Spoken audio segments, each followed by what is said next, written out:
En grandissant, il y a quelque chose de très discret qui se met en place. On le remarque pas forcément sur le moment, et pourtant, ça change profondément notre manière de fonctionner une fois à l'âge adulte. On continue d'avancer, de construire, de faire des choix, de prendre des décisions au quotidien, mais en fait, on le fait de plus en plus dans le cadre de ce qui est considéré comme étant cohérent, logique ou encore acceptable. Et petit à petit, sans vraiment s'en rendre compte, il y a certaines envies qui passent plus le même filtre et qui, à peine apparues, sont déjà écartées d'une réalité potentielle. Et c'est pas parce qu'elles sont impossibles ou qu'elles n'ont pas de valeur, mais simplement parce qu'elles ne rentrent pas dans ce qu'on considère à ce moment-là comme étant, pour nous, tu sais, c'est cette fameuse phrase où tu te dis non, mais c'est pas pour moi, c'est bien pour les autres, mais c'est pas pour moi. Et à force de fonctionner comme ça, il y a quelque chose qui se réduit, et c'est pas la capacité à faire, c'est la capacité à envisager un possible. En fait, on s'autorise plus vraiment à vouloir. On s'autorise seulement ce qu'on peut justifier. Et la question, c'est à quel moment est-ce qu'on a décidé que c'était plus possible pour nous? Parce que le rêve, il est toujours là.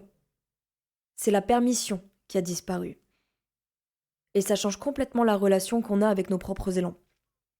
Souvent, ce mécanisme, il est tellement intégré qu'on le remet même plus en question. On se dit simplement qu'on a changé. Tu vois, on a grandi, on est devenu plus réaliste, on est plus posé, plus ancré. Mais en réalité, ce qui change, c'est surtout le seuil à partir duquel on s'autorise à ressentir une envie. Et toutes les envies, bien sûr, ne se valent pas. Il y a celles qui passent, et c'est tout à fait normal. Celles qui apparaissent sur le moment, qui font du bien et puis qui disparaissent. Et il y en a d'autres. Il y a celles qui restent. Il y a celles qui restent, qui reviennent, qui tournent en arrière-plan.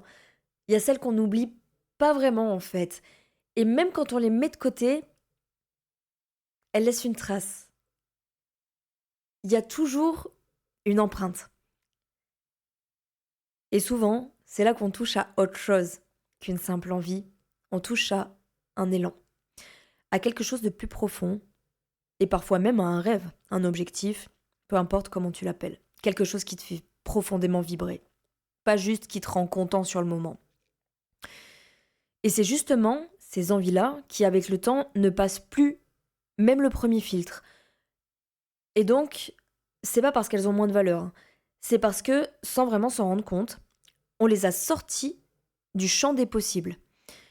On les explore même plus, on les recadre presque automatiquement. Comme si, quelque part, euh, on avait déjà décidé que ça serait pas pour nous. Et je m'en suis rendu compte avec quelque chose il y a pas longtemps. Pour moi, ça a été passer le permis moto. Mais pas comme un projet réfléchi, pas comme quelque chose de construit.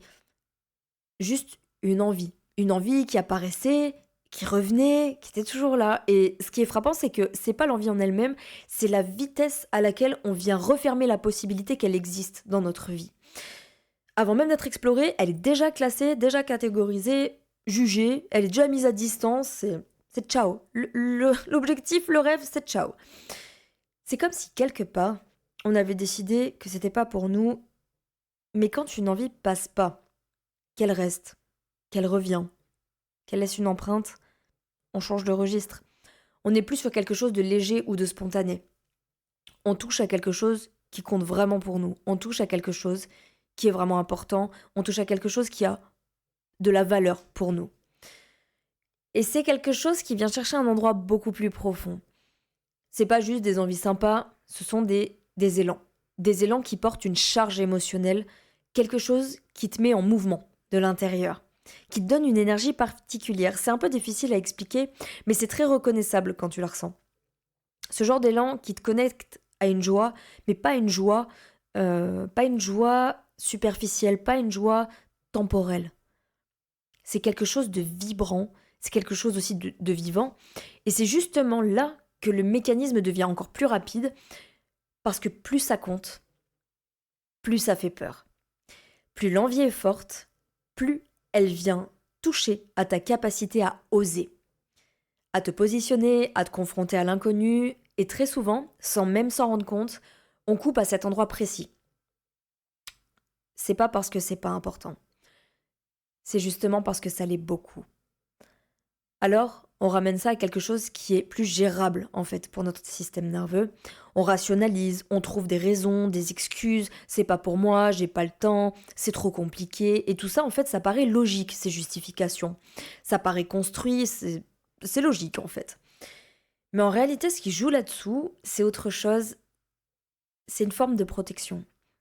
On préfère refermer plutôt que de rester en contact avec quelque chose qui nous expose au risque de ne pas être à la hauteur, par exemple, au risque de ne pas y arriver, le rapport à l'échec, au risque d'être déçu aussi.